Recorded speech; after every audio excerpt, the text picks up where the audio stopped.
ಧಾರವಾಡದ ಜಿಲ್ಲಾ ಯೂತ್ ಕಾಂಗ್ರೆಸ್ ಪ್ರಧಾನ ಕಾರ್ಯದರ್ಶಿ ಫೈರೋಜ್ ಪಠಾಣ್ ಭೀಕರವಾಗಿ ಹತ್ಯೆಯಾಗಿದ್ದಾರೆ.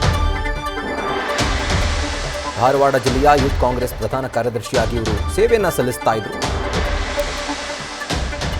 ಧಾರವಾಡ ಜಿಲ್ಲೆಯಲ್ಲಿ ಪ್ರಮುಖವಾದಂಥ ಲೀಡರ್ ಅಂತಾನೆ ಗುರುತಿಸಿಕೊಂಡಿದ್ರು.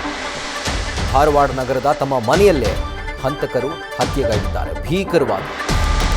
ಧಾರವಾಡದ ಹಾಶ್ಮಿ ನಗರದಲ್ಲಿ ಇವರ ಮನೆ ಇದೆ. ಇನ್ನು ಮನೆಗೆ ನುಗ್ಗಿ ಹಂತಕರು ಈ ಒಂದು ಕೊಲೆಯನ್ನು ಮಾಡಿದ್ದಾರೆ. ಸ್ಥಳಕ್ಕೆ ಉಪನಗರ ಠಾಣೆ ಪೊಲೀಸರು ಭೇಟಿ ಕೊಟ್ಟು ಪರಿಶೀಲಿಸಿದ್ದಾರೆ.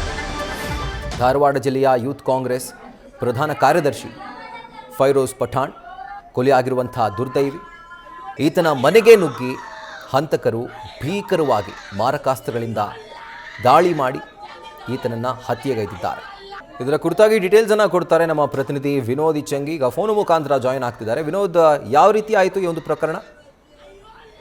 ರಾಹುಲ್, ಏನು ಇವತ್ತು ನಿಜಕ್ಕೂ ಒಂದು ಹುಬ್ಬಳ್ಳಿ ಧಾರವಾಡ ಬೆಚ್ಚಗಳು ಅಂತ ಘಟನೆ ನಡೆದಿರುವಂತದ್ದು. ಯಾಕಪ್ಪ ಅಂತಂದ್ರೆ ಧಾರವಾಡದಲ್ಲಿ ಏನು ಒಂದು 8:30 ಗಂಟೆ ಸುಮಾರಿಗೆ ಒಬ್ಬ ಕಾಂಗ್ರೆಸ್ ಮುಖಂಡನ ಮನೆಗೆ ನುಗ್ಗಿ ಮಾರಕಾಸ್ತ್ರಗಳಿಂದ ಕೊಚ್ಚಿ ಕೊಲೆ ಮಾಡ್ತಾರೆ.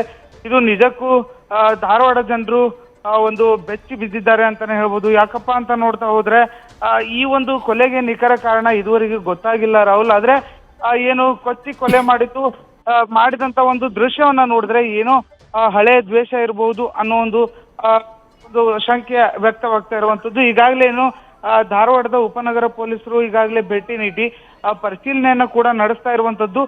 ಈ ಒಂದು ಕೊಲೆ ನಿಜಕ್ಕೂ ಧಾರವಾಡದಲ್ಲಿ ಆತಂಕವನ್ನು ಸೃಷ್ಟಿ ಮಾಡಿರುವಂತದ್ದು Rahul. Right Vinod, thank you ಡೀಟೇಲ್ಸ್ಗೆ.